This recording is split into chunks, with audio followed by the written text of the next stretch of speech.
Hello दोस्तों, तो स्वागत है आपका आपके इस प्यारे से YouTube channel science academy with PK sir में। तो जैसा कि आप थंबनेल में देख ही चुके होंगे कि आज के इस वीडियो में हम लोग क्या धमाल करने वाले हैं। जी हाँ, आज हम लोग पढ़ने वाले हैं explanation of prose and poetic section के लाइंस को। ठीक है ना, कि कैसे प्रोज और पोएट्रिक सेक्शन के लाइन को हम लोग एक्सप्लेन कर सकते हैं। और ये क्वेश्चन आपके बोर्ड एग्जाम के लिए काफी इंपॉर्टेंट है। दोनों टाइप से क्वेश्चन आते हैं 4-4 मार्क्स के।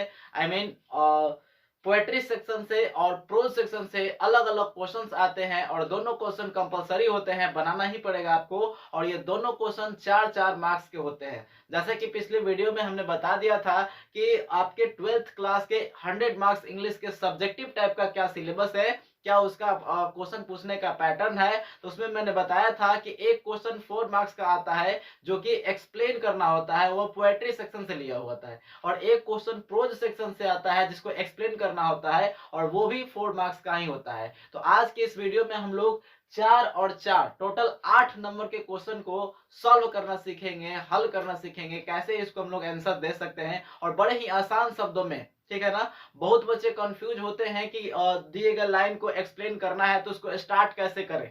तो बहुत सारे बच्चों को यही प्रॉब्लम होता है और उनका ये प्रॉब्लम आज हम लोग दूर करेंगे और देखेंगे कि कैसे किसी भी दिए गए लाइन को, चाहे वो प्रोज का हो या चाहे वो पोएट्री का हो, कैसे उसको एक्सप्लेन करना है वो देखेंगे।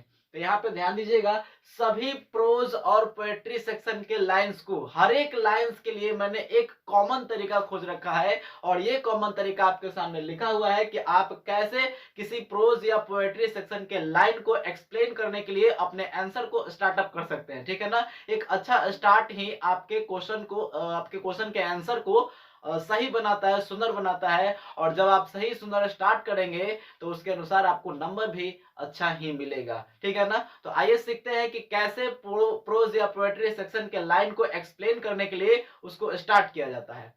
ध्यान दीजिएगा, कोई भी लाइन दिया हो, चाहे वो पोएट्री सेक्शन का हो चाहे वो प्रोज सेक्शन का हो, उसका स्टार्टअप हम लोग ऐसे ही करेंगे। मैंने एक कॉमन तरीका निकाल रखा है कि कैसे आप स्टार्ट करेंगे एक्सप्लेनेशन को, अपने एक्सप्लेनेशन को। ठीक है ना, तो ध्यान दीजिएगा, कहता है कि above lines have been taken from a beautiful piece या poem।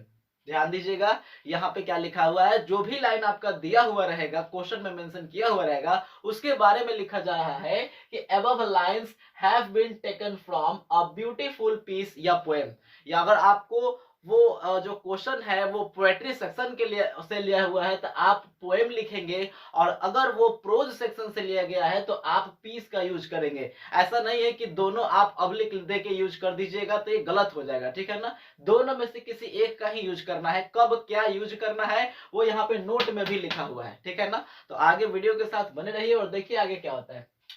above line have been taken from a beautiful piece या पोएम। उसके बाद यहाँ पे खाली स्थान छोड़ा गया है। यहाँ पे थोड़ा सा आपको मेहनत ये करना होगा कि आपको पढ़ के, क्वेश्चन को पढ़ के ये जानना होगा, ये पता लगाना होगा कि आखिर वो लाइन किस चैप्टर से लिया गया है। वो चैप्टर आपको पहचान लेना होगा कि हाँ, ये जो लाइन है वो इस चैप्टर से लिया गया है। तो थोड़ी बहुत स्टडी तो आपको करनी ही पड़ेगी क्योंकि आप 12th में स्टडी कर रहे हैं, तो इतना तो आपको बनता है। ठीक है ना, तो समझिएगा, यहाँ पे आपको वो लाइन पढ़ के और ये कंफर्म करना होगा कि वो लाइन किस चैप्टर से लिया गया है। तो वही चीज यहाँ पे आपको भरना है कि आखिर वो लाइन किस चैप्टर से लिया गया है। तो यहाँ हो जाएगा अब lines have been taken from a beautiful piece या पोएम। और यहाँ पे जो भी आपका चैप्टर का नाम होगा, पोएम का नाम होगा या पीस का नाम होगा, वो आप यहाँ फिल करेंगे। उसके बाद लिखेंगे written by a versatile author. ध्यान दीजिएगा, वर्सेटाइल का मतलब होता है महान।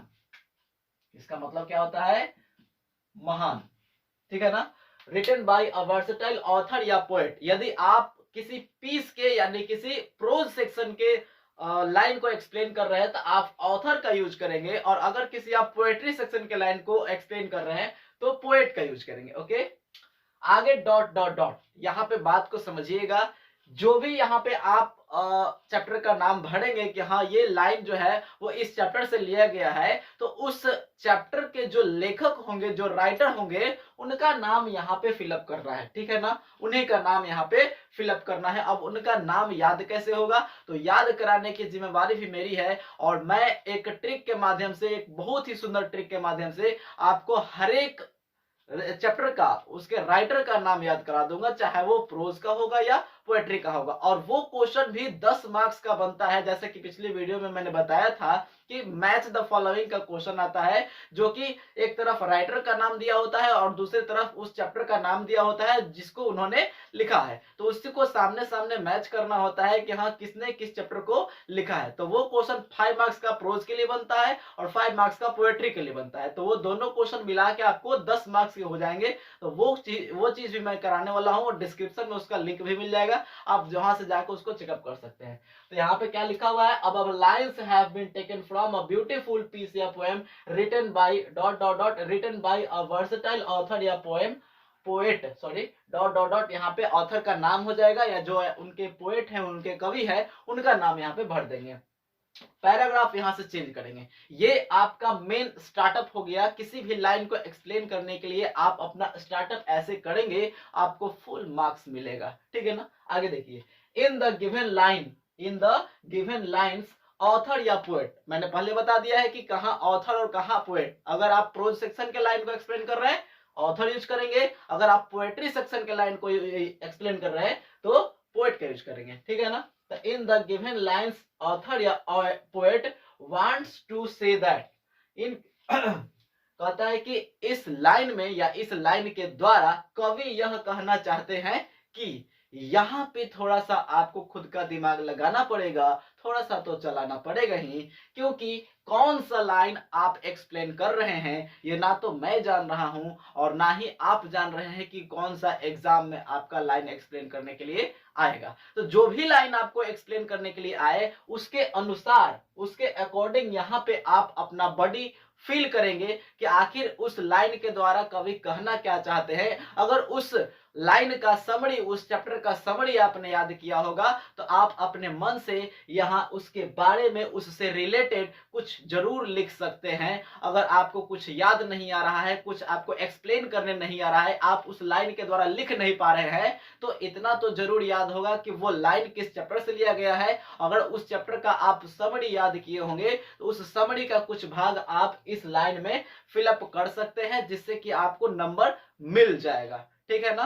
ध्यान दीजिएगा, यहाँ पे ये आपको पहचानना बहुत ही जरूरी है कि वो लाइन जो कि क्वेश्चन में मेंशन किया गया है वो किस चैप्टर से लिया गया है। अगर आप वो पता नहीं कर पाते हैं तो बहुत दिक्कत हो जाएगी आपको ये एक्सप्लेन करने में। ठीक है ना। तो वो तो जरूर पता होना चाहिए कि आपको वो जो एक्सप्लेन करने वाला लाइन दिया हुआ है वो किस चैप्टर से लिया गया है। ठीक है ना। तो ध्यान दीजिएगा, यहाँ पे कवि यह इस लाइन के माध्यम से कवि यह कहना चाहते हैं कि, और कवि क्या कहना चाहते हैं वो आपको यहाँ पे खुद से लिखना पड़ेगा, खुद से मेंशन करना पड़ेगा कि आखिर उस लाइन में क्या दिया गया है, आप उस लाइन के बारे में क्या जानते हैं। ठीक है ना। तो ये तो आपको खुद से करना ही पड़ेगा, बिकॉज आपके लिए ये यहाँ पे मेंशन नहीं किया गया है कि कौन से लाइन को आप एक्सप्लेन कर रहे हैं। ठीक है ना। अभी मैं जस्ट इसका एक एग्जांपल दूंगा, उसके थ्रू आपको समझाऊंगा कि कैसे आप उसको एक्सप्लेन करेंगे और इसमें कैसे फिलअप करेंगे। ठीक है ना। नोट में देखिए क्या लिखा हुआ है कि यदि जो चीज मैंने ऊपर अभी समझा दिया वही चीज यहाँ पे नोट में भी लिखा हुआ है कि यदि किसी पोएट्री के लाइन में, यदि किसी पोएट्री के लाइन को एक्सप्लेन करना हो तो पीस या पोएम में इन दोनों में से किसका यूज करेंगे, तो पोएम का यूज करेंगे। ध्यान दीजिएगा, पोएट्री सेक्शन के लाइन को एक्सप्लेन कर रहे हैं तो इन दोनों में से पोएम का यूज करेंगे, और ऑथर या पोएट में से किसका यूज करेंगे, तो पोएट का यूज करेंगे। ठीक है ना।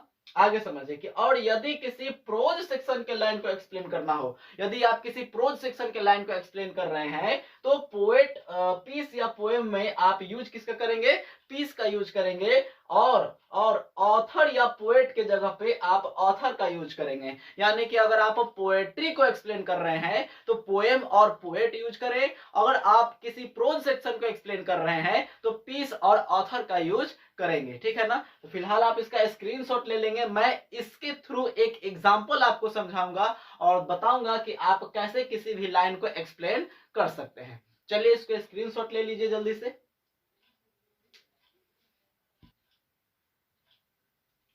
चलिए यहाँ पे आपके सामने क्वेश्चन लिया हुआ है जिसमें कह रहा है क्वेश्चन के एक्सप्लेन द गिवन लाइंस, दिए गए लाइन को क्या करना है, एक्सप्लेन करना है। तो ध्यान से देखिए क्या क्वेश्चन में कर रहा है कि Macavity Macavity there is no one like Macavity for he is found in feline shape a monster of depravity. ठीक है ना। तो ये जो है एक कविता से, एक 12th क्लास की कविता से एक चैप्टर के लाइन को लिया गया है और इसको कहा जा रहा है कि आप इसको क्या करें, एक्सप्लेन करें। तो जैसा कि हमने अभी पीछे बताया है कि आपको अपने एक्सप्लेनेशन का स्टार्टअप कैसे करना है, तो जिस प्रकार से आपको स्टार्टअप बताया गया था आप उसी प्रकार से अपना स्टार्टअप करेंगे। और मैंने भी वैसे ही स्टार्टअप किया है। देखिए क्या लिखा है, आंसर में लिखा है कि above line have been taken from. वहां मैंने सिखाया था कि ऐसे आपके अपने लाइन को क्या करना है, एक्सप्लेन करने के लिए स्टार्ट करना है। कहता above line have been taken from a beautiful poem Macavity the mystery cat. ये जो लाइन आपका लिया गया है वो Macavity the mystery cat chapter से लिया गया है। वो चैप्टर का नाम है जिसमें कि ये लाइन लिखा हुआ है। ठीक है ना। तो चैप्टर का नाम क्या है, Macavity the mystery cat, written by a versatile poet, जो कि एक महान कवि टी.एस. इलियट के द्वारा लिखा गया है। क्या, किसके द्वारा, टी.एस. इलियट के द्वारा लिखा गया है। ठीक है ना। तो आपको मैंने पहले भी बताया था कि आपको ये पता होना चाहिए कि वो लाइन किस चैप्टर से लिया गया है और उस चैप्टर के राइटर का नाम मालूम होना चाहिए। ठीक है ना। अगर आप गलत भर देते हैं तो आपका नंबर कटवे न करेगा। आगे ध्यान दीजिए, पैराग्राफ यहाँ के बाद चेंज करेंगे। वहां फर्स्ट पैराग्राफ में क्या लिखेंगे कि उस लाइन को किसने लिखा और वो किस चैप्टर से लिया गया है। दूसरा लाइन यानी कि पैराग्राफ चेंज करने के बाद आप लिखेंगे मेन बात कि इस लाइन के द्वारा कवि क्या बताना चाहते हैं, क्या कहना चाहते हैं। in this lines the poet wants to say that, इस लाइन के द्वारा, इस लाइन के माध्यम से कवि ये कहना चाहते हैं कि the Macavity is uncomparable in his mischievous deeds। कहता है क्या कि मिकाविटी जो है वो अपने शरारती कारनामों में, देखिए मिस्टीवियस का मतलब होता है शरारती, डीड्स का मतलब होता है कारनामा। कहता है कि वो अपने शरारती कारनामे में और किसी से अनकंपेरेबल है, यानी कि कोई भी उसके कंपेयर में नहीं है, उसके टक्कर में नहीं है, आप ऐसा कह सकते हैं। ये मिकाविटी के बारे में बताया जा रहा है कि मिकाविटी जो है वो अनकंपेरेबल है इन हिज मिस्टीवियस डीड्स। वो अपने शरारती कारनामे में क्या है, अनकंपेरेबल है, उसके कंपेयर में, उसके मतलब क्या बोलते हैं, उसके कंपेयर में मतलब उसके तुलना में, उसका तुलना करने वाला कोई और नहीं है। वो यहाँ पे बात बताया जा रहा है। आगे कहता है कि he belongs to a cat family, वो एक कैट फैमिली से बिलोंग करता है। And the poet calls him a monster of depravity, वो उस कैट को मॉन्स्टर ऑफ डिप्राविटी यानी कि राक्षस के जैसा कहते हैं। ठीक है ना। मॉन्स्टर ऑफ डिप्राविटी भी कहते हैं। कवि जो है उस कैट को यानी मिकाविटी को मॉन्स्टर ऑफ डिप्राविटी का भी नाम देते हैं। तो इस लाइन के द्वारा कवि ये चीज बताना चाह रहे हैं। अगर आप उस लाइन के बारे में जान रहे होंगे कि हाँ ये इस चैप्टर से लिया गया है और इस लाइन के द्वारा ये चीजें कवि बताना चाह रहे हैं, तो आप अच्छी तरह से उसको एक्सप्लेन कर पाएंगे। यहाँ पे मैंने एक स्टार्टअप बताया आपको कि आप कैसे भी किसी भी लाइन का एक्सप्लेनेशन का स्टार्टअप कर सकते हैं और आपको हमेशा स्टार्टअप ऐसा ही करना है ताकि आपको नंबर फुल मिल पाए। तो आज के वीडियो में इतना ही रहने देते हैं, मिलते हैं अपने नेक्स्ट वीडियो में नए वीडियो के